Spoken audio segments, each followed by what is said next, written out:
Boa noite, meus irmãos. A graça e a paz do Senhor esteja na casa de vocês, na vida de vocês.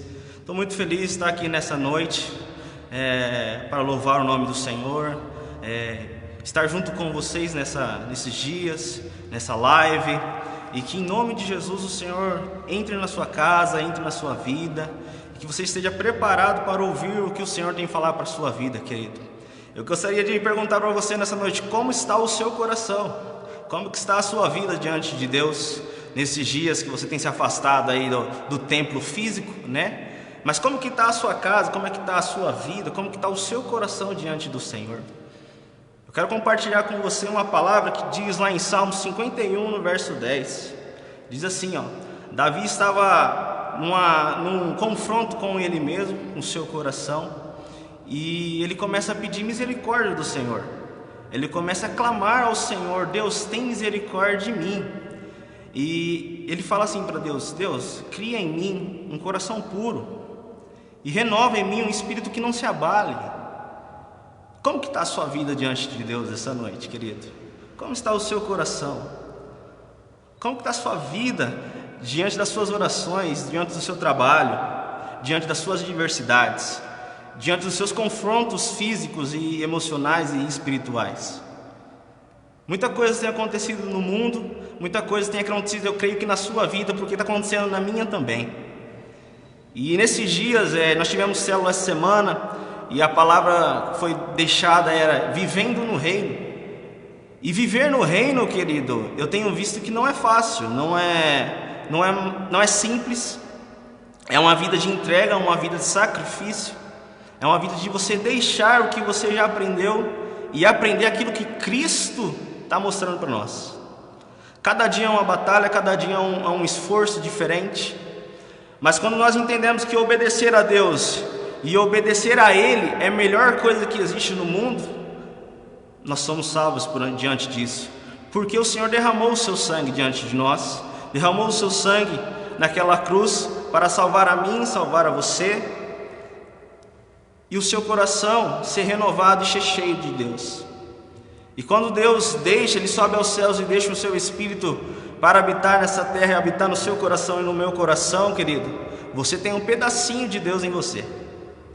E esse pedacinho de Deus em você pode fazer um estrondo no mundo absurdo, de maneira gigantesca. Mas como que está o seu coração diante de Deus nessa noite? Está caído? Está fraco? Está amargurado? Está defeituoso? Nessa noite eu quero falar para você, querido: deixa Deus renovar as suas forças, deixa Deus renovar o seu coração, deixa Deus renovar o seu espírito, querido.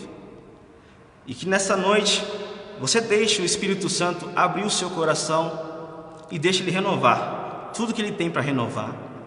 Deixa Ele deixar você branco como a neve, deixa Ele deixar você puro e simples diante de Deus.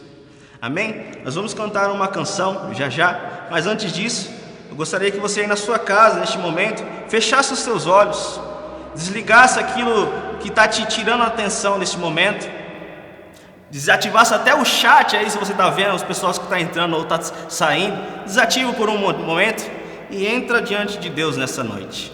Eu vou pegar o meu violão e que nessa noite agora, neste momento, você comece a fechar os seus olhos e orar ao Senhor. Pai, que a sua presença, Deus, seja real em nossas vidas, Senhor Jesus. Ó Deus, que tudo que há em nós, Pai, possa louvar o Teu santo nome, Jesus. Deus, eu quero orar que o Senhor, Deus, entre em cada casa, entre em cada lar, ó Pai. Assim como o Senhor tirou Zaqueu daquela árvore e entrou na casa dele, Deus, e houve salvação naquele momento. Ó Pai, que nós possamos deixar, Deus, aquilo que nós estamos fazendo, para que o Senhor entre em nossa casa, Senhor Jesus, e ceie conosco, e que haja salvação em nossa casa, Pai. Ó Deus, em nome de Deus, eu oro, Senhor, para que os corações se convertam nesse momento. Ó Deus, aqueles que estão amargurados, que estão, Senhor Deus, tristes e abatidos, Senhor Deus. Deus, que estão como a igreja de Laodiceia, ó Deus, naquele momento, nem frio nem quente, Senhor, mas estão mornos diante do Senhor. Ó Pai, que o Senhor possa aquecer os corações, Pai, até consumir tudo aquilo que é ruim, Pai, para que o fogo refinador do Senhor entre, Senhor Deus, e faça, Deus, um reboliço ali, Pai. Deus, aqueça e aviva os nossos corações nessa noite. Assim nós louvamos ao Senhor, Jesus. E nós te queremos nessa noite, Pai. Te louvamos, Senhor.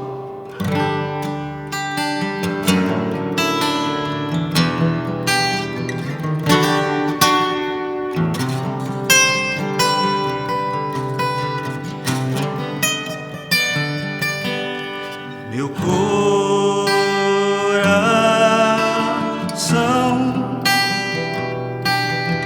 é teu, Senhor, somente teu, e tudo que há em mim é teu, Jesus, somente teu.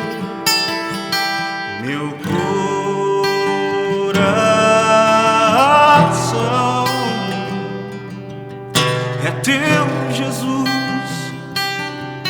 somente teu, e tudo que há em mim é teu, Senhor, somente teu. Tu encheste os meus lábios com teu louvor, e o meu coração com teu amor. Tudo que há em mim quer te adorar. Em minha boca um novo cântico surgiu.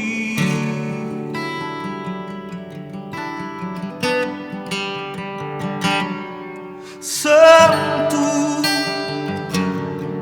Santo, meu coração é teu, somente teu. Santo, Santo,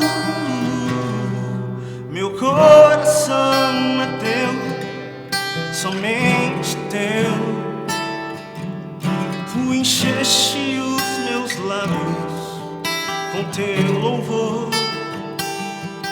e o meu coração com teu amor.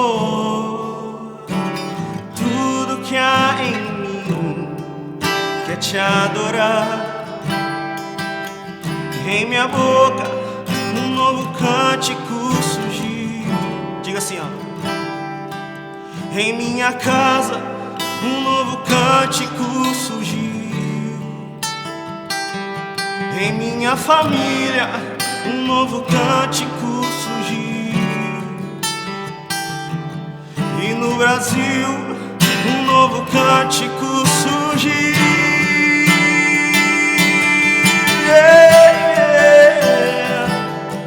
Santo, Santo,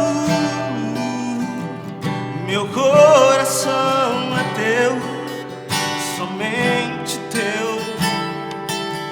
Santo, Santo, meu coração é teu, somente teu. Meu coração é teu, somente teu. Meu coração é teu, somente teu, Jesus.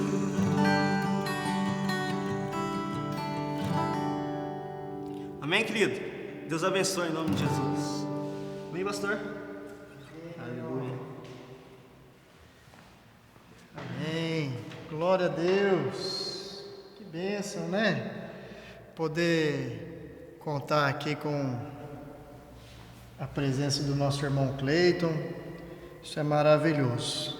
Amém, igreja? Saúdo aí você e a sua família com a graça e a paz do nosso Rei e Salvador Jesus Cristo. Amém?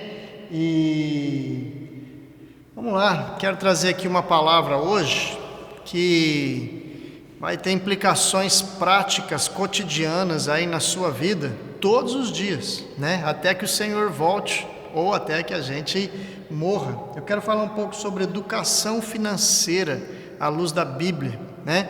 Para isso eu quero então ler um versículo para a gente ingressar aí nesse tema importante, que está lá em Mateus 6:24. Vou pedir ao nosso querido Sidney, põe na tela para nós aí, por favor.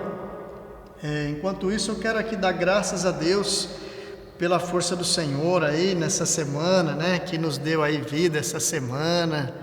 Trouxe aqui o Cleiton para estar conosco. Que bênção, que Deus abençoe sua casa. Esse é o desejo mais puro do nosso coração. Amém? Está escrito assim, Mateus capítulo 6, verso 24.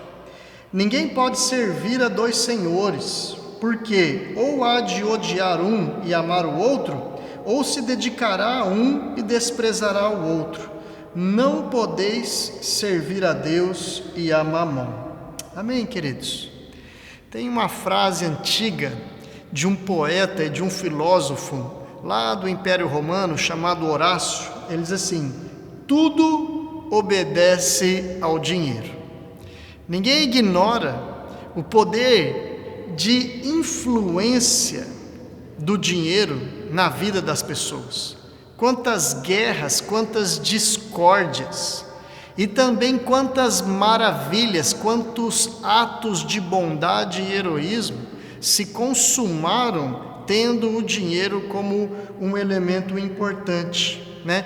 Então, o dinheiro que pode trazer aí poder mundano, que pode trazer aí um certo status, ele possui sim uma força de atração praticamente idolátrica desde sempre no coração do homem, né? E por isso o dinheiro, que ao mesmo tempo pode servir como uma boa causa, ele também acaba servindo como um elemento problemático, como um elemento de destruição, como uma causa de estresse, de problemas matrimoniais, de maneira que nós temos que aprender com a Bíblia, com a palavra de Deus, com a sabedoria de Deus, como nós poderemos ali adorar a Deus, fazendo um uso consciente, um bom uso do dinheiro, né? Tem até uma historinha antiga em que havia uma criancinha que estava dentro de casa e ela achou umas moedinhas dentro de um vaso. O vaso era estreito, ele tinha a boca estreita e ele era comprido, e só o bracinho de uma criancinha mesmo que poderia entrar naquele vaso, e ela enfia o bracinho ali, coloca a mãozinha dela, enche a mãozinha com as moedas, né, e fica muito feliz, mas na hora que ela fecha a mão e vai tirar a mão do vaso, a mão não voltava, não voltava, né, não saía do vaso, ficou presa no vaso. E aí ela tinha um problema para resolver: ou ela abria a mão daquele dinheiro, ou ela tinha a sua mão de volta, né? O que ela fez? Ela foi correndo para os braços do pai, e o pai pôde explicar a ela que aquele dinheiro traria para ela um problema, se ela fosse tirar daquele dinheiro, né?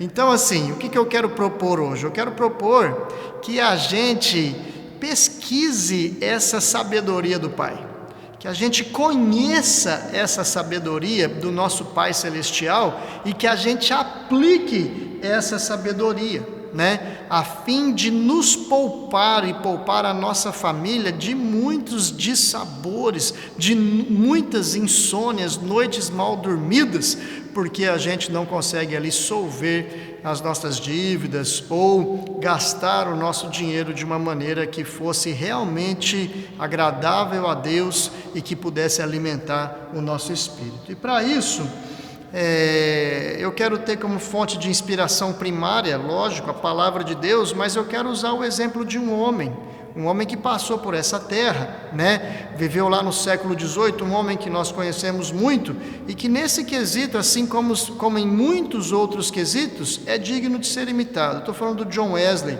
um dos precursores, o chefe ali, o cabeça do movimento metodista havido lá na Inglaterra. Vamos conhecer um pouquinho da história do Wesley hoje, no tocante essa área financeira. Um homem muito além do seu tempo, né? alguém que realmente cumpriu o propósito de Deus em larga escala e abençoou a vida de milhares e quiçá milhões de pessoas. Mas o que acontece na vida de Wesley que dá para ele então esse caminho junto à Bíblia, né? Junto à vontade de Deus? Diz lá a sua biografia que certo dia ele comprou um quadro para colocar na sua casa, e ao retornar para sua casa com aquele quadro, aparece uma pessoa pedindo dinheiro que não tinha o que comer.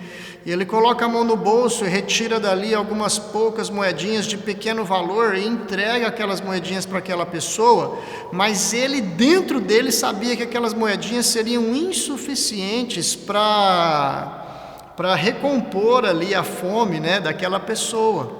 E ele começa então a pensar de maneira dolorida no seu coração. Ele falou assim: puxa vida, eu troquei um prato de comida para uma pessoa que está passando fome por um quadro, né, que para a minha vida não vai adiantar muita coisa, vai embelezar um pouco a minha casa, mas nada mais do que isso. Então ele começa a pensar, né, se ele estivesse diante do juízo, diante do trono de Deus, será que ele, se perguntando, ele escreve no diário dele, será que Deus hoje falaria para mim: muito bem-vindo, servo bom e fiel, porque foste fiel no pouco, eu te colocarei sobre o muito? Será que Deus o chamaria de servo bom e fiel? Aquele episódio na sua vida vai moldar ali um pouco do seu caráter, e a partir daquele instante ele toma uma decisão muito firme de poder deixar uma verba para doar para as pessoas que precisam. Então ele percebe que naquele ano, né, a partir especificamente de 1731, ele conseguiu viver o ano todo, né? Ele já era um professor adjunto lá em Oxford, no Lincoln College, e ele tem ali um salário razoável, que como solteiro lhe daria uma condição de vida razoável, simples, mas também não passaria fome. E ele viu que ele pagou todas as suas contas e viveu de maneira simples por 28 libras. E ele havia conseguido 30 libras de receita naquele ano como professor, e ele consegue então guardar 2 libras, e essas 2 libras ele vai e doa para as pessoas que precisam. No ano seguinte, trabalhando mais e mais, ele consegue uma renda de 60 libras, mas ele ainda continua, naquele tempo não tinha inflação, né? Ele continua mantendo os seus gastos, ou a inflação era muito pequena, ele continua mantendo os seus gastos em 28 libras. Então ele já consegue doar não mais 2 libras, mas agora 32 libras. No ano seguinte, ele trabalhando mais, ele consegue oferir uma renda de 90 libras. E ele consegue sobreviver, então ele se esforça para sobreviver com 28 libras. No ano seguinte, isso é fato verídico, ele escreveu no seu diário, no ano seguinte ele consegue então mais 30 libras, e ele tem uma renda de 120 libras, e ele então se empenha para viver com a mesma simplicidade que ele vivia 4 anos atrás, gastando 28 libras e doando quase 100 libras naquele ano. Vou encurtar a história, mais para frente, a partir de 1940 e 50, a renda dele sobe muito. Se você conhece um pouco da história dele, sabe que ele era escritor, ele fazia um monte de coisa, ele vendia muitos livros, e a renda dele vai lá na casa de 1.000 libras, e ele continua vivendo com 28 libras. No ano da sua maior renda, ele consegue receber mais de 1.400 libras, e ele continua vivendo com 28 libras. Ele começa a ajudar viúvas e crianças que não tinham onde morar. Ele mora junto com essas pessoas, vive e come a mesma coisa que aquelas pessoas comiam, e naquele ano ele consegue doar quase 1.000 libras. Para você ter uma ideia, Wesley viveu bastante. Ele vive de 1703 a 1791. Estima-se que ele tenha recebido ao longo da sua vida algo em torno de 30.000 libras. Se nós atualizássemos para o ano de 2011, que é o artigo que eu estou assumindo como base para relatar aqui para cada um de vocês, ele recebeu, em termos atualizados, até 2011, cerca de 30 milhões de dólares, o que teria feito de Wesley um dos homens mais ricos do seu país.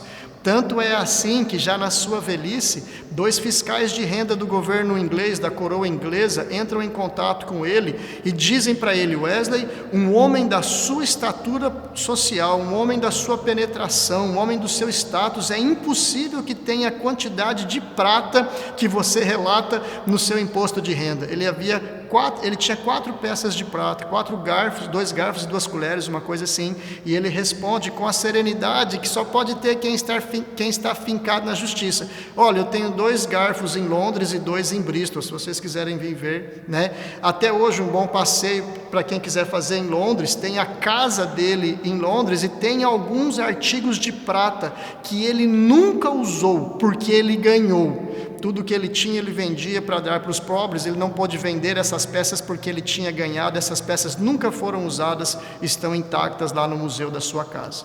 O que eu estou querendo dizer com isso?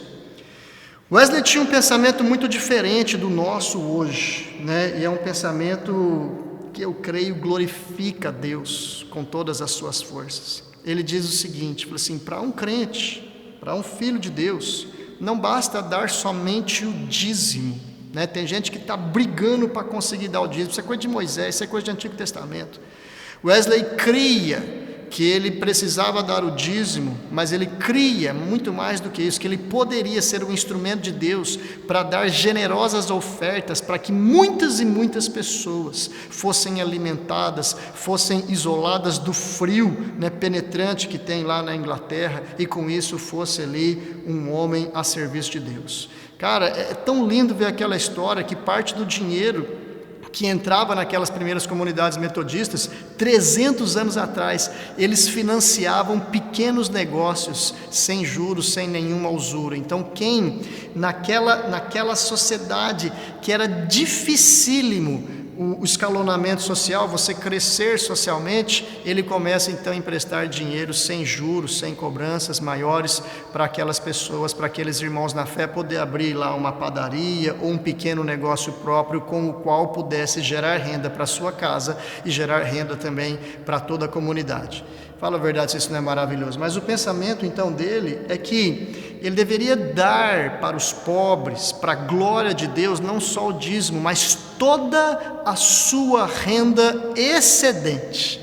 Wesley não tinha filhos, Wesley não tinha uma família que não fosse a comunidade metodista, então todas as suas entradas, ele era gênio, né? Ele escrevia sobre muitas coisas. Se você for na casa dele até hoje, ele criou instrumentos de fazer exercício, igual quando você vai na academia. Ele fez isso 300 anos atrás, ele desenhou uma escrivaninha para ele poder estudar, e ele escrevia sobre os originais da Bíblia, escrevia sobre medicina, fazia remédios, e além de tudo pregava todos os dias, várias vezes o dia, e o primeiro culto era 5 horas da manhã, antes do pessoal ir para o serviço. E assim ele fez até os 90 anos de idade, praticamente. Mas olha que lindo esse pensamento, né? Ele não dava somente o dízimo, mas ele acreditava que toda a sua renda excedente tivesse esse destino, né, que fosse suprir as necessidades das pessoas ao seu redor. Isso é maravilhoso, especialmente porque nós somamos ao fato de que quando aumenta a renda, é o que ele diz, quando um filho de Deus tem a sua renda aumentada, ele não deveria crescer o seu padrão de vida, mas ele deveria aumentar então o valor das suas doações para as pessoas que realmente precisavam. E ele viveu assim. Até hoje lá na casa dele você vê os sapatinhos, ele era bem baixinho, sapatinho bem pequenininho, sapatinhos furados de tanto andar e cavalgar, né? Então ele propunha isso, que você, quando você aumentar a sua renda, quando Deus abrir as suas portas, não necessariamente você aumente o seu nível de vida, o seu padrão de vida. Tenha um padrão de vida satisfatório, cheio da simplicidade de Cristo para você e para a sua família, e aumente o seu padrão de doações para as pessoas que realmente precisam. Tanto que em 1944 ele diz uma das frases para mim mais desconcertantes e que eu quero levar para a minha vida. Ele diz assim, parece que ele está escrevendo para um amigo dele, e ele diz assim: quando eu morrer, se eu deixar 10 libras para trás, você e toda a humanidade poderão testemunhar contra mim, dizendo que tenho vivido e morrido como um ladrão e salteador, se ele tivesse 10 libras na mão dele. Então, embora ele tenha aí faturado uma fortuna avaliada hoje em cerca de 30 milhões de dólares, ele nunca manteve na mão mais do que 1.000 libras ou mais do que 100 libras, e quando ele morre, de fato, foram achadas, tanto nos bolsos da sua roupa, quanto na gaveta do seu quarto, algumas poucas moedas que não somavam 10 libras. E esse homem, então, transformou a história da sua nação, e foi o cabeça, depois de Cristo Jesus, evidentemente, da maior denominação cristã, lá da Nova América, né, nos Estados Unidos, tá? E Wesley, então, na sua fase adulta, tem uma frase, né, na sua fase da maturidade, cunhou uma frase, que é a frase que eu quero que eu e você vivamos, e se você entendê-la pertinente, de acordo com os planos de Deus, com a sabedoria de Deus, com a verdade, a justiça, a misericórdia de Deus, eu quero propor para você, para que a gente viva junto hoje. Vou pedir ao Sidney, joga na tela aí a nossa próxima frase, fazendo favor, que diz assim, ó: ganhe o máximo possível. Foi assim que Wesley viveu, ganhando o máximo possível, trabalhando muito, né, de madrugada até de noite. Poupe o máximo possível, vivendo com simplicidade e todas as suas consequências, e doe o máximo possível. Essa, para mim, é a grande frase, né, que não está escrita na Bíblia, mas cujos princípios estão devidamente encartados no nosso manual de vida e de fé, que é a Bíblia, né? Você também considera isso genial, maravilhoso, santo e que glorifica a Deus? Então eu quero começar hoje, e terminar a semana que vem. A semana que vem eu quero destrinchar um pouquinho essa frase, tá? Nós vamos ver lá: ganhe o máximo possível, poupe o máximo possível e doe o máximo possível. Hoje eu quero lançar as bases para ver isso acontecer. Isso não vai acontecer de qualquer jeito na nossa vida, né? Como é que a gente pode ganhar o máximo possível? Como é que a gente pode poupar o máximo possível? Como é que a gente pode doar o máximo possível? Hoje eu quero lançar as bases. Há algumas atitudes elementares que nós precisamos nos converter, que nós precisamos nos convencer e que nós precisamos praticar, a fim de que sobre esses pilares, que são instrumentos bíblicos para a nossa salvação, para o nosso gozo, para a glória de Deus e para a nossa alegria, nós possamos viver com saúde financeira. Amém, queridos? E a semana que vem, então, eu quero entrar mais detidamente, né, quando o dinheiro se torna um instrumento na mão de Deus e a vida da pessoa então se torna gloriosa e profunda de significado. Hoje eu quero trabalhar então um pouco dos aspectos negativos do dinheiro, né, para lançar as bases. O que eu estou chamando de aspectos negativos do dinheiro?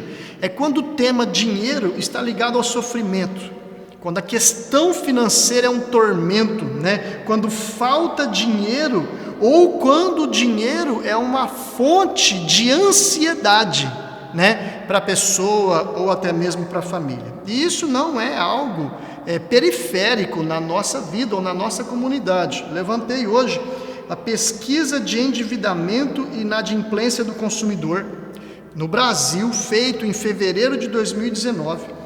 Revelou o índice de endividamento das famílias brasileiras, né, que bateu em fevereiro de 2019 o preocupante percentual de 61,5% das famílias brasileiras caminharem em inadimplência.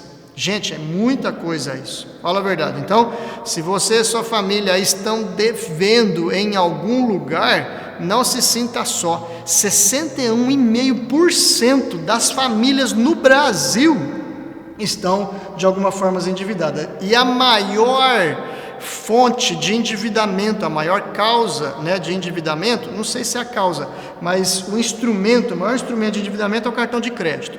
Dessas 61,5% das famílias brasileiras que estão endividadas, 78% é por conta do cartão de crédito. Então hoje eu quero passar alguns princípios de vida, né? Eu tenho 20 anos de conversão, tenho 39 de vida. Eu quero passar alguns princípios de vida que eu creio vai ser bênção na sua vida, né? Só um detalhe, essa pesquisa é de fevereiro de 2019, e eu não duvidaria que por conta da pandemia que provocou essa recessão econômica aí drástica no primeiro semestre do Brasil, esse índice tenha crescido, tá? Então eu acho que é um assunto muito pertinente, atual para nós todos. Então nós vamos falar por que falta dinheiro, tá? Nós vamos falar por que falta dinheiro. Eu quero mostrar para você que existem 3 respostas possíveis. Depois que eu falar dos sintomas, eu vou falar um pouco do diagnóstico. Por que falta dinheiro? Né? Falta dinheiro quando? 3 formas. Por que falta dinheiro? Nós vamos destrinchar isso, e aí eu quero apresentar aqui possíveis remédios, né? Antídotos para que não falte mais o dinheiro dessa maneira, tá? Vou pedir ao Sidney, joga na tela aí a nossa tela do porquê falta dinheiro, por favor. Maravilha. Você está vendo na tela aí, ó, a coluna à sua esquerda, eu estou falando por que falta dinheiro. Primeira possibilidade, porque não tem dinheiro. Não tem dinheiro, ele vai faltar. A segunda possibilidade, porque tem pouco, né? Tem dinheiro, mas é muito contado, é muito pouco. A terceira possibilidade, falta dinheiro não é porque tem pouco, mas é porque a pessoa tem vontade de ter mais. Então, na mente dela, ela precisaria de mais. Então, são essas 3 possibilidades. Por que falta dinheiro? Ou porque não tem, ou porque o dinheiro é pouco, ou porque a pessoa sempre quer mais, tá bom? E aí eu quero passar aqui um por um aí do diagnóstico, tá? Então, por que não tem dinheiro? Por que não tem dinheiro? 2 coisas: ou em virtude do desemprego, ou porque a pessoa não recebeu herança. A pessoa pode estar desempregada, mas recebeu uma herança boa, ela não vai ficar sem dinheiro. Mas se ela não tem herança, que é a maioria dos brasileiros, e ela está desempregada, ela não tem dinheiro, tá? E qual é o remédio para isso? Trabalho e empregabilidade. É isso que eu quero conversar. Pode voltar em mim aqui, Sidney, por favor. Então, veja bem, nós estamos falando por que não tem dinheiro. Não tem porque ele não existe, né? A pessoa está desempregada. Como que, então, ela não recebeu herança, ela está desempregada? Então, qual é o antídoto para isso? Eu preciso procurar emprego, né? Então, o trabalho, ele é sim um valor do ponto de vista bíblico. Ele não é somente uma condenação lá de Adão no Éden, né? Quando as verduras cresciam ali com muito vigor, Deus falou para ele: agora com o suor do teu rosto, né? Então tem gente que não trabalha porque acha que o trabalho é maldição, né? Não é só isso, não. O trabalho dignifica o homem.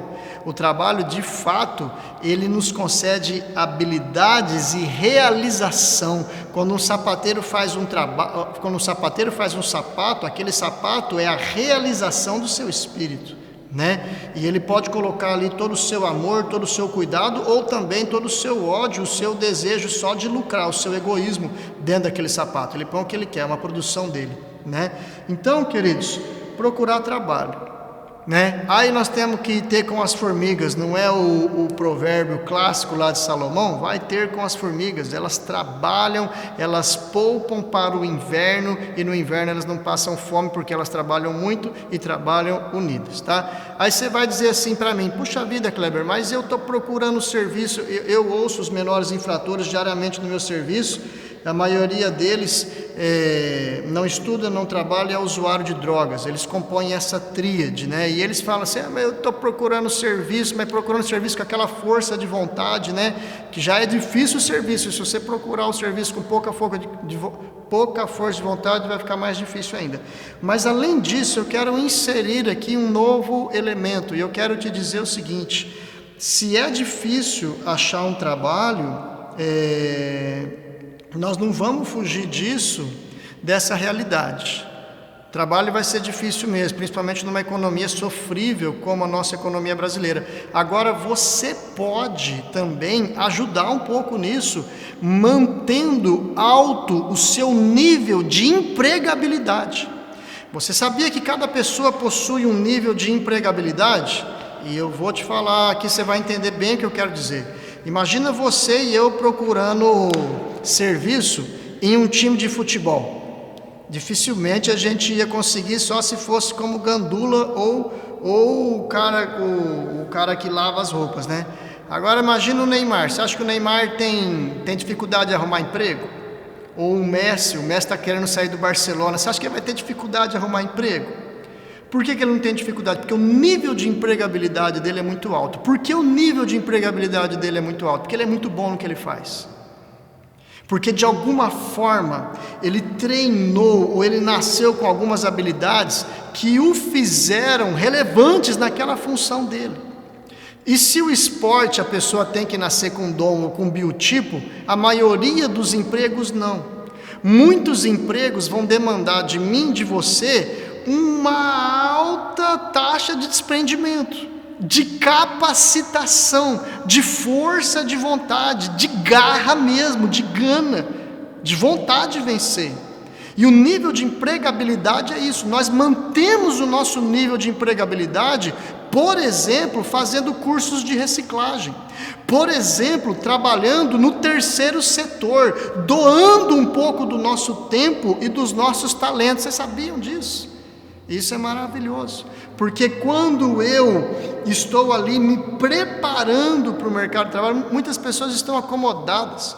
Elas às vezes não conseguiram ali ter uma escolaridade adequada, ou já terminaram o terceiro ano e disseram assim: eu já acabei de estudar.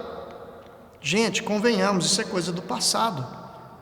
Do jeito que está apertado o mercado de trabalho hoje, a gente não pode parar de estudar, não pode, não faz parte, né? Então eu não estou colocando aqui minha esperança nos meus estudos, eu estou querendo dizer o seguinte: aumente o seu nível de empregabilidade. Busque a excelência, busque o cumprimento do seu propósito, busque ali aprimorar as suas habilidades. Vai lá, faz curso. Hoje tem uma infinidade de cursos e de conhecimento disponível, praticamente gratuito na internet.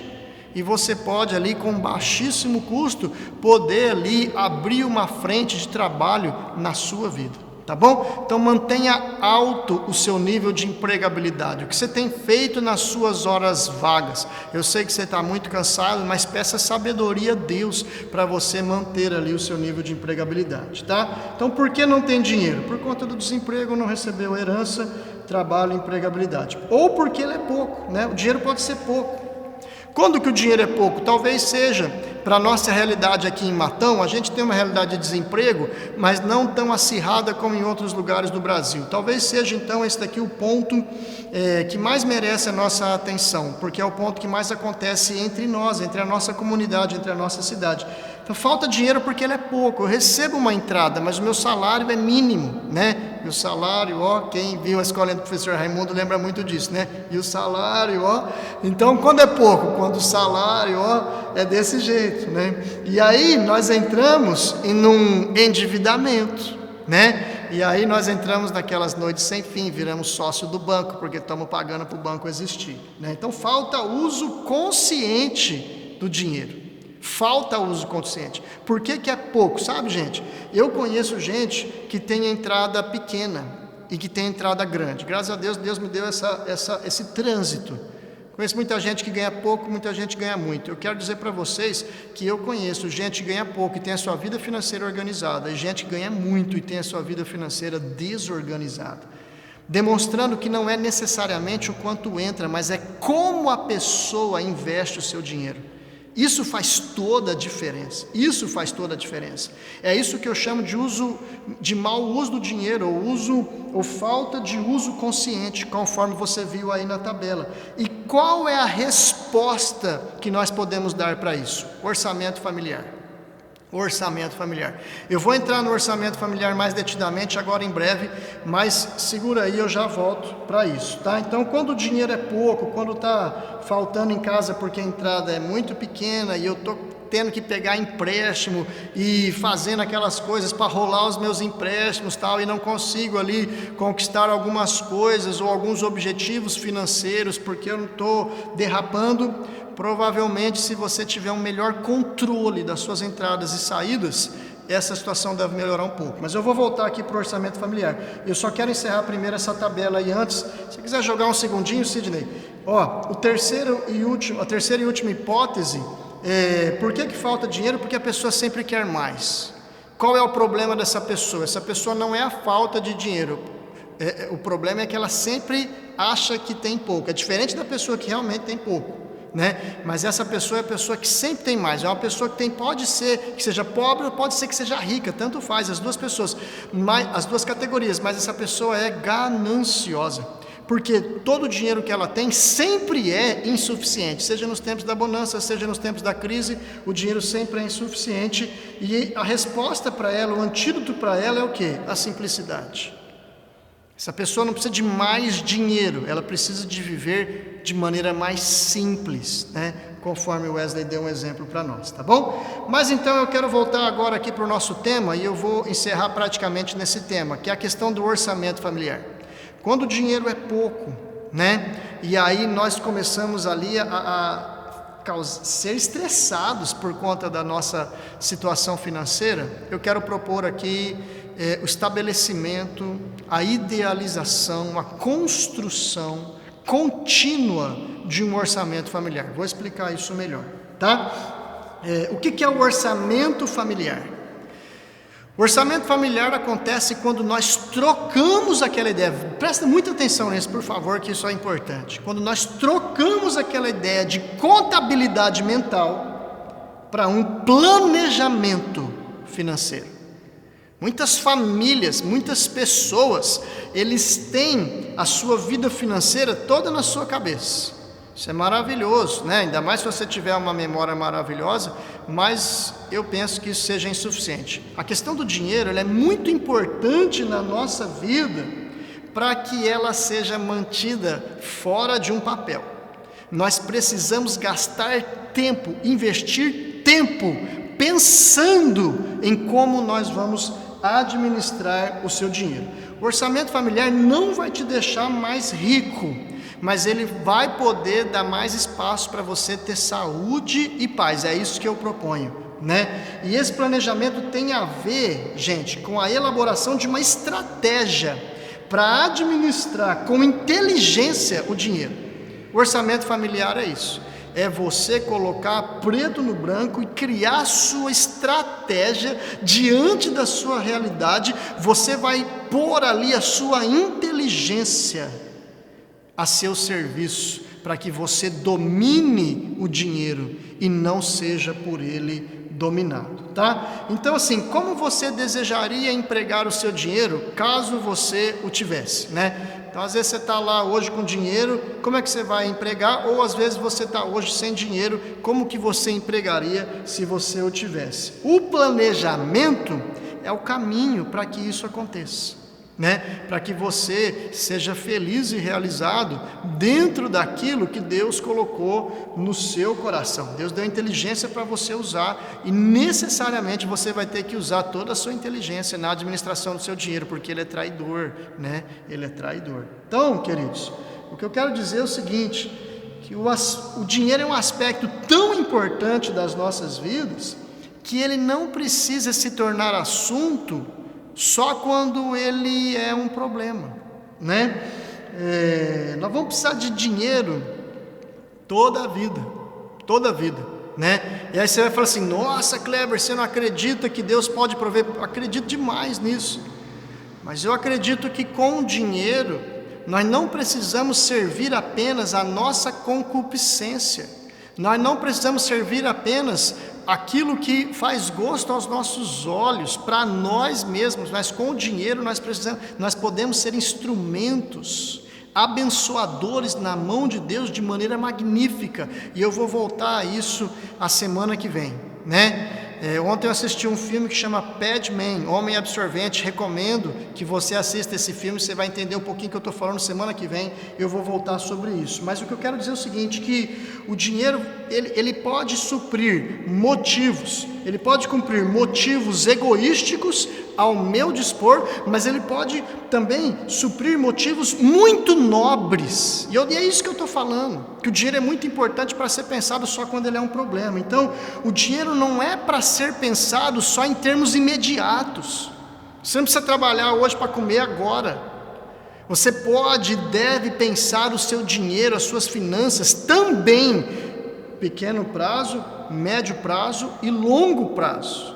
É isso que vai te dar saúde, é isso que vai te dar um pouco de estabilidade e você vai ser usado por Deus. Eu quero dizer para você que o dinheiro, ele é para ser bem administrado tanto nos cenários de prosperidade quanto nos cenários de bonança. Quantas pessoas ganham na loto, né? E fala assim, acabou meus problemas financeiros e hoje estão na sarjeta, você sabe muito bem disso.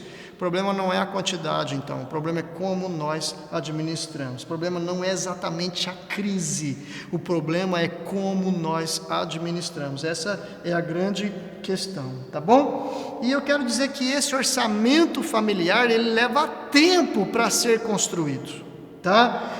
E ele deve ser continuamente revisado, até você conseguir encontrar o equilíbrio entre as entradas e as saídas ali na sua casa. Isso exige muita disciplina, porque não é um tiro curto. Assim como você vai manipular o dinheiro até Jesus voltar, até a sua morte, o orçamento familiar também vai acompanhar. Enquanto houver dinheiro na nossa vida, nós precisamos ter orçamento, nós precisamos ter controle, nós precisamos ter disciplina e foco no propósito que Deus deu para nós, tá? Então, o que é que não pode faltar num orçamento?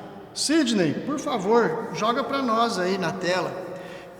O que é que não pode faltar num orçamento? O que é que não pode faltar na ponta do lápis? Eu não estou falando para você que o orçamento é bom que seja escrito. Então, o que é que eu devo escrever? Está aí na sua tela aí, ó. As entradas e saídas, a poupança mensal, a reserva emergencial estratégica e o quesito da doação, tá? Isso é o que não pode faltar. Eu vou falar agora sobre cada um deles, tá? Então, em primeiro lugar, ó, vamos por partes, né? Como que eu faço o meu orçamento? Primeira coisa, abre lá um Excel, né? O Excel, conceito básico, mas eu não sei usar o Excel. Não tem problema, tem várias ferramentas na internet. Tem um negócio hoje que eu descobri que chama Google Planilhas. Tem várias planilhas oferecidas gratuitamente na internet que podem auxiliar você na construção do seu orçamento. E se tudo isso para você for muito difícil, ainda assim você continua sem desculpa. Por quê? Você pega uma caderneta, pega um pedaço de papel, pega a sua caneta e o seu lápis e vai fazer suas contas. Então isso não é desculpa, tá? Para você deixar de fazer o seu orçamento. E vamos lá então conversar um pouco sobre entradas e saídas. O que é que não pode faltar no seu orçamento? Sem dúvida nenhuma, as entradas e saídas. Pode voltar em mim aqui, Sidney, por favor.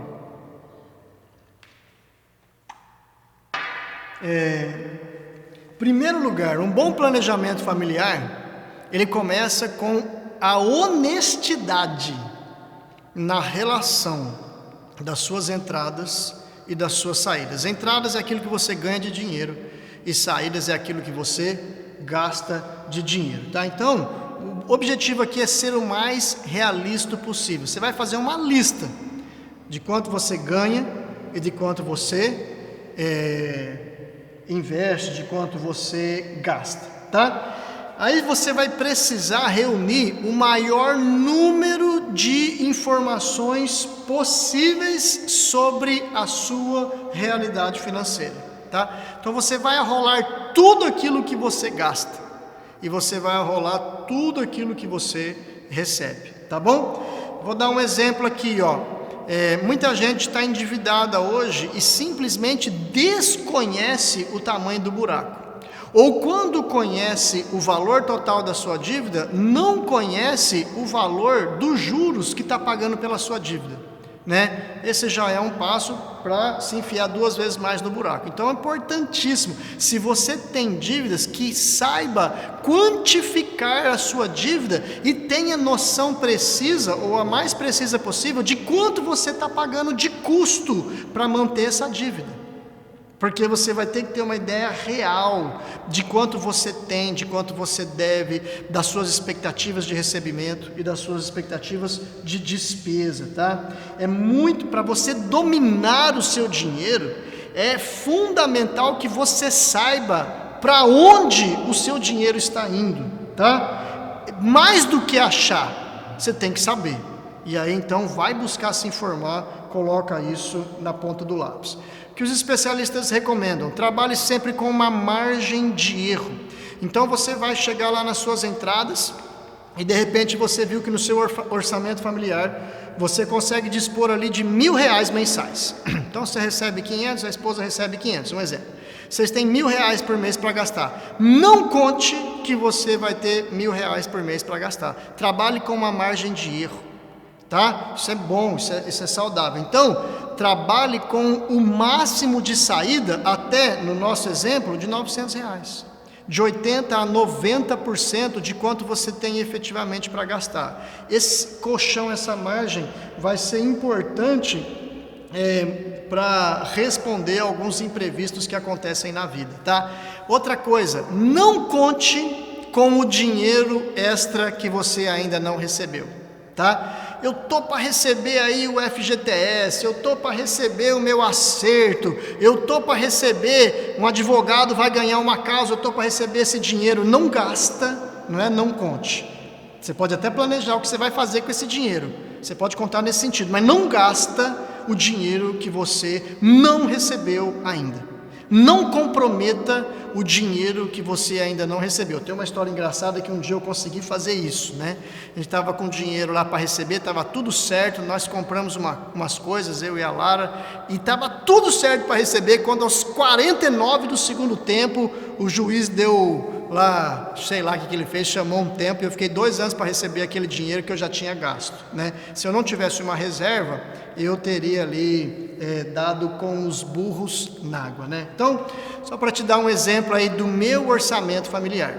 Eu faço o meu orçamento familiar, redijo ele desde 2013. Então, são 7 anos que eu sento na minha escrivaninha, eu, a minha esposa, sentamos lá na nossa escrivaninha e pensamos sobre tudo aquilo que eu devo, sobre tudo aquilo que nós recebemos, né? Então, conforme eu vou trabalhando todo mês, dedicadamente, revendo tudo aquilo, sempre é muito comum ter uma despesa que você não lembra, tá? O dinheiro que vai entrar, você lembra tudo, é facinho de lembrar um dinheiro que você tem para receber, mas é mais difícil você lembrar um dinheiro que você tem para pagar, tá certo?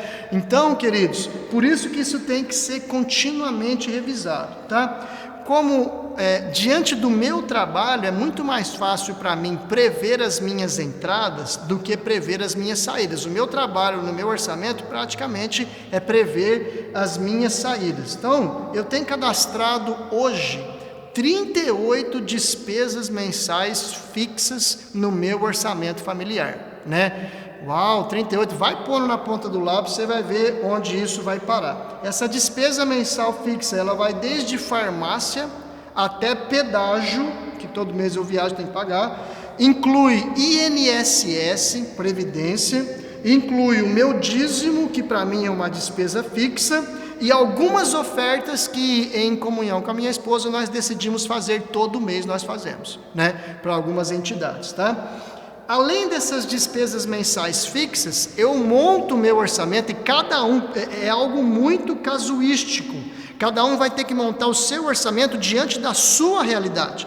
Então eu monto o meu orçamento, de um lado com as minhas despesas fixas e entradas fixas, e do outro lado, junto para depois unir, as minhas despesas anuais e as minhas entradas anuais. Então, para vocês terem uma ideia, eu tenho mais de 20 despesas anuais. Elas não são mensais, elas são anuais. Vou te dar um exemplo aqui: o IPVA do carro, cursos que eu e minha esposa fazemos, eu deixo uma rubrica para que eu não precise tirar o dinheiro mensal, mas eu já deixo um dinheiro anual dos cursos e das viagens missionárias que eu vou fazer em 2021. O dinheiro que eu vou planejar está lá já inscrito em dezembro de 2020, tá? A viagem em família, graças a Deus, a gente tem tentado fazer uma viagem por ano em família. Esse dinheiro não sai do mês, esse dinheiro é um dinheiro programado, destacado para isso. A Páscoa, lá em casa a gente recebe os nossos familiares na Páscoa, então eu dedico um dinheiro anual para isso. Presente de casamento, né? Então eu deixo lá um valor para o presente de casamento da minha esposa, para o meu presente de casamento. E veja bem, eu estou querendo dizer isso pelo seguinte, porque você vai ver que o que vai compor o seu orçamento é desde aquilo mais fundamental, básico, desde o supermercado, da padaria e da farmácia, até os artigos que a gente poderia dizer de luxo, como uma viagem, né? Que não é luxo só também, como uma viagem, como presente de casamento. Isso é importante que você tenha anotado, né? Já aconteceu, por exemplo, da minha esposa, e aqui eu quero honrar ela, de pegar o presente de casamento e não gastar com ela, mas servir em alguma outra frente para a honra e glória de Deus.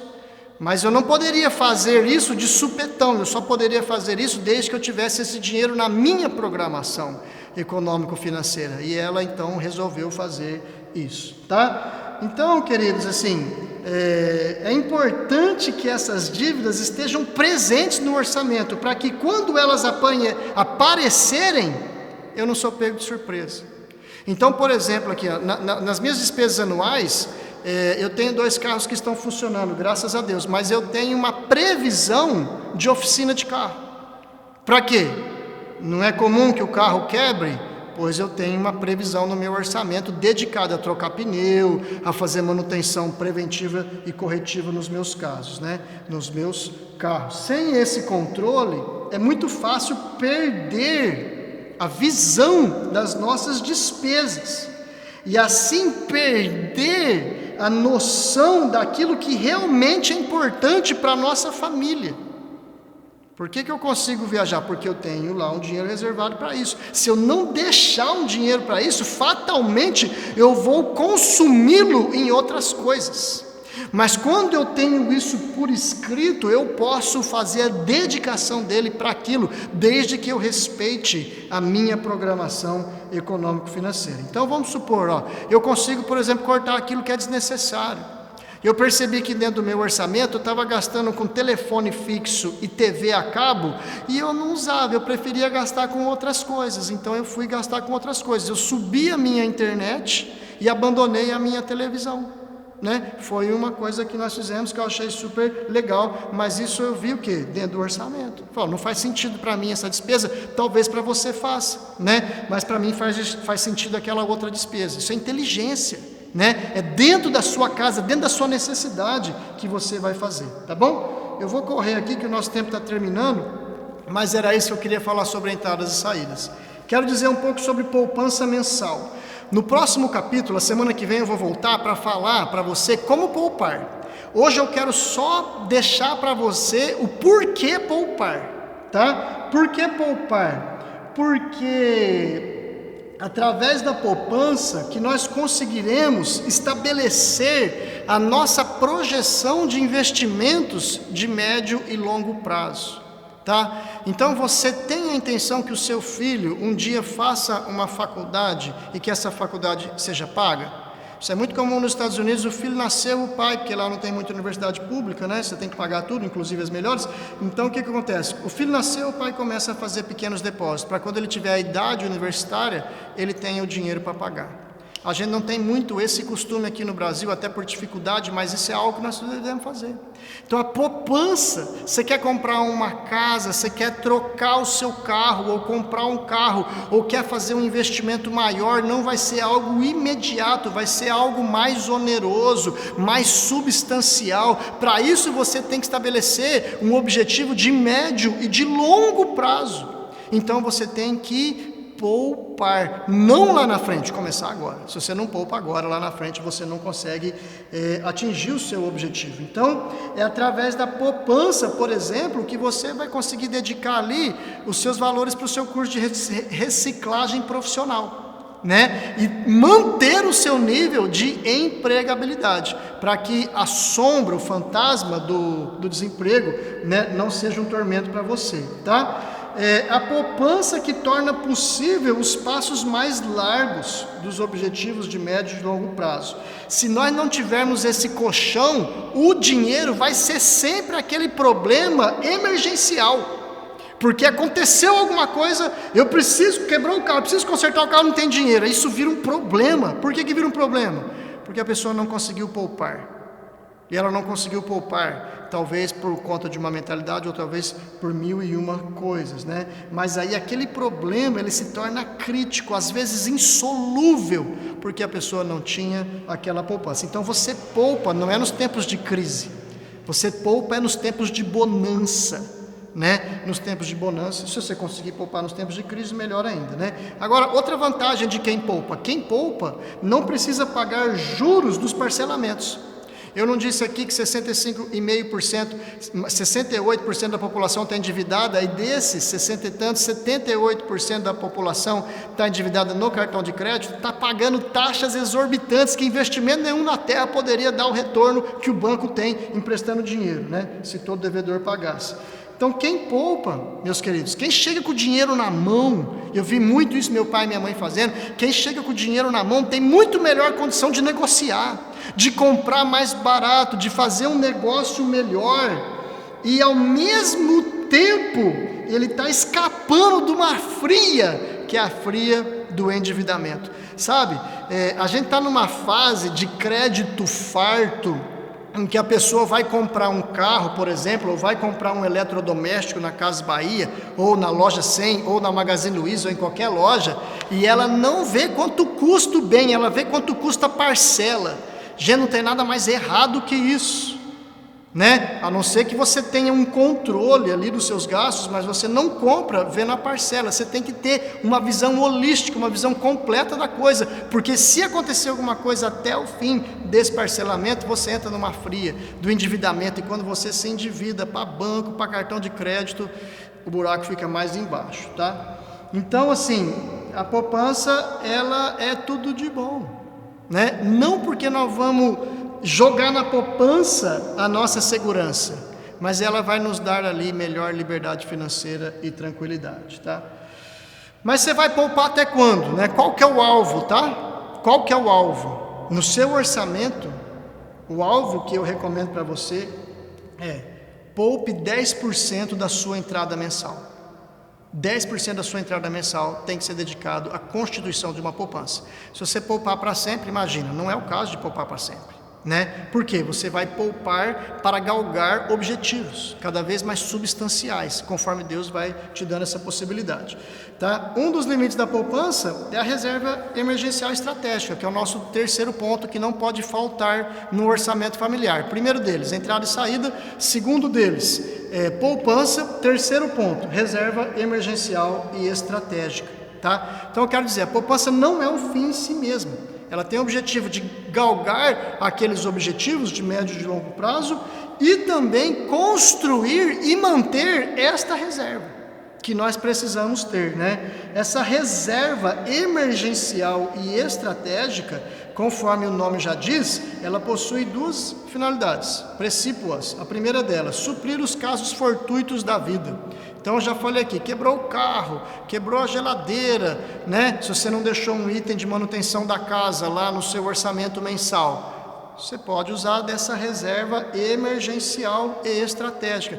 Então, um dos exemplos que eu li hoje lá, um artigo lá no blog do BTG Pactual Digital, que é um banco brasileiro aí, que um dos fundadores é até o Paulo Guedes, que é o nosso ministro da economia, né? Eles dizem lá, essa reserva, ela visa pagar essas dívidas que aparecem de maneira surpreendente, sem que a gente precise diminuir o nosso padrão de vida ou entrar em endividamento. Por quê? Porque eu tenho uma reserva.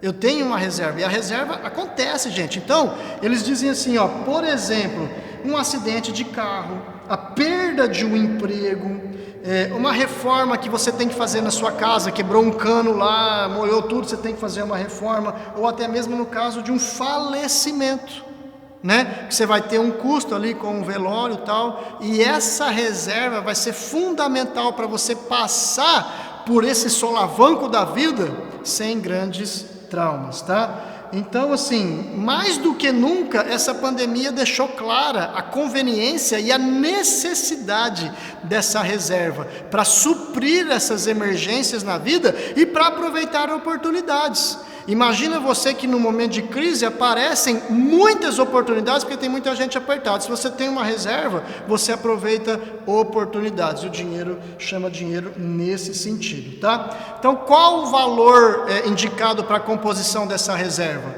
Depende muito da sua expectativa de entrada. Eu estou falando rápido porque o nosso tempo está acabando, mas você tem muito material na internet e eu posso sentar com você para explicar isso. Mas, por exemplo, eu sou funcionário público, meu nível de estabilidade, de previsibilidade, de quanto eu vou estar recebendo daqui 3, 6 meses, 1 ano, é muito maior de um profissional liberal ou de um lojista, né? A gente tem irmãos aqui, empreendedores, lojistas, é muito maior. Então, a minha reserva pode ser menor do que a deles. Esse BTG Pactual diz assim, um funcionário público é saudável que ele mantenha uma reserva entre 3 e 4 vezes da sua saída mensal. Significa o seguinte, se por algum acidente na minha vida que acontecer, eu ficar sem receber meu salário, né, ou eu ou minha esposa, 3 ou 4 meses eu estou garantido. Mas a minha previsibilidade de continuar recebendo é muito alta, porque eu tenho estabilidade e tudo mais, sou servidor público. Agora, um lojista que tem essa estabilidade muito menor, o alvo é que você tenha entre 9 a 12 meses, né? Essa é a recomendação lá desse blog, você tem que ter 9 a 12 meses dessa reserva, porque vem uma pandemia, acontece um problema que ninguém estava esperando, ou algo que poderia até esperar, mas te pegou de surpresa. Se você tem essa reserva na mão, você vai ter condições melhores, mais tranquilidade para poder lidar com aquele tempo de dificuldade, tá? Então é muito importante que a gente tenha essa reserva, e para nós encerrarmos, eu quero dedicar aqui o quarto item do nosso orçamento familiar, que é a doação. Isso para mim é tão importante quanto os outros, e isso aqui para mim é termômetro da nossa generosidade. Nós servimos a um Deus que é fartamente generoso.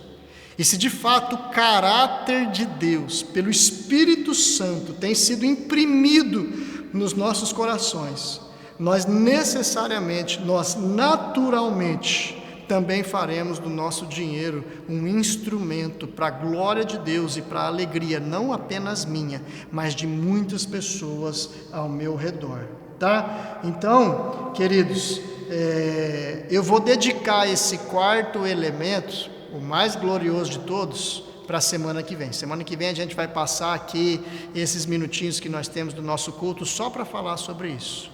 Como nós colocamos o nosso dinheiro à disposição de Deus, como nós servimos a Deus com o nosso dinheiro, como nós nos tornamos senhores do nosso dinheiro e não escravos do nosso dinheiro, como não precisarmos andar estressados por conta do nosso dinheiro, mas fazermos com que o dinheiro realmente glorifique a Deus, tá? Nós vamos voltar sobre isso, só para concluir aqui, por hoje, o que eu espero? Em nome de Jesus, eu sei que eu não posso te dar ordem, mas na qualidade de um amigo, na qualidade de um pastor, na qualidade de um filho de Deus que tem tentado e tem vivido isso que vos falo, né? Eu quero incentivar você hoje, se você não tem, que você faça durante essa semana o seu orçamento familiar. Com todos esses itens, veja novamente o vídeo, se for necessário, mas sente e escreva. Pelo menos uma vez por mês eu dedico um período do meu dia para pensar o meu orçamento, né? E durante o mês eu vou fazendo lá os pequenos ajustes, e uma vez por mês eu vou vendo se está certo, se está errado, que dívida que eu tinha que eu não lembrava, que eu posso acrescentar, que eu já não tenho mais, uma entrada que saiu, que chegou, e tudo isso eu vou ajustando, e eu quero servir a Deus com o meu dinheiro, e eu quero também chamar você a esse grande privilégio, amém? Então dedique o seu tempo. Se você já tem o seu orçamento familiar, eu tenho certeza, né, na certeza de quem faz isso há pelo menos 7 anos por escrito, que você pode aprimorá-lo. Então eu quero que você dedique tempo específico para que você pense sobre como você tem gastado o seu dinheiro, quais são as suas entradas, como você pode fazer para ganhar mais, para poupar mais e para doar mais. Amém, queridos? E assim agindo, eu creio, nós adoraremos a Deus com o nosso dinheiro. Amém, meus irmãos? Glória a Deus por isso. Eu vou encerrando aqui a minha palavra hoje. Para encerrar o nosso culto, eu quero trazer aqui alguns recados, tá? O primeiro deles é que nós mantemos a nossa célula durante a semana. Então, das 20 às 21 horas, você é nosso convidado especial de segunda a sexta-feira. Se você faz parte das células, eu quero convidar você a convidar outras pessoas a participarem, tá? Se você ainda não faz parte da célula, eu quero abrir aqui essa porta para que você seja o nosso convidado especial. Se una de segunda a sexta-feira, eleja um dia que for melhor para você, e nós nos responsabilizamos em encaixá-lo nisso. A nossa querida irmã Estela, né, tem lá verificado os pedidos nesse sentido, tá? A outra coisa são as nossas reuniões de oração. Nós prosseguimos orando pela nossa cidade, das 13 às 14 horas, né? Espero que você não esmoreça, que você continue aí em oração bravamente, sendo aí um atalaia de Deus, alguém que está na brecha, clamando a Deus pela nossa cidade. Nós temos feito isso em comunhão com o Conselho de Pastores de Matão, há 25 igrejas pelo menos listadas, orando 24 horas por dia, para Deus abençoar a nossa terra, para livrar da nossa terra toda espécie de maldição, para curar e sarar a nossa terra, e para a glória de Deus. Se você é de outra cidade, pega o gancho, meu querido, das 13 às 14, eleja lá de 20 minutos até 1 hora. Se você quiser continuar orando mais, fique à vontade, mas clame a Deus aí pela sua cidade, né? Vai ser maravilhoso, tá bom? Quinta noite e sexta de manhã também nós temos orado e jejuado com a Igreja Metodista da Quinta Região, né? Você também está convidado a participar conosco. E a semana passada, meus irmãos, eu publiquei no grupo de WhatsApp da igreja e da célula que eu tinha, uma enquete que nós fizemos sobre o retorno das atividades presenciais na igreja. Então eu quero pedir para você, se você não respondeu ainda, essa semana eu vou encerrar, vou pedir ao Bruno para fazer lá o relatório geral, mas essa semana eu vou encerrar. Responda lá para nós sobre o retorno das atividades presenciais na igreja. 2 semanas atrás, o governo de Matão permitiu o retorno dos cultos presenciais, mas desde que fosse feito ali com severas restrições, tal, que tá certinho prevista no decreto. E nós estamos estudando isso, porque por mais que nós tenhamos essas restrições, na verdade a gente não tem uma prevenção efetiva dessa pandemia, desse surto de coronavírus. Então, grupo de risco não pode participar, quem mora com grupo de risco não convém participar, então ainda é muito restrito essa circulação de pessoas e aglomeração no interior dos templos, tá? E aqui eu queria dizer para você, igreja não se resume a culto, igreja não se resume a célula.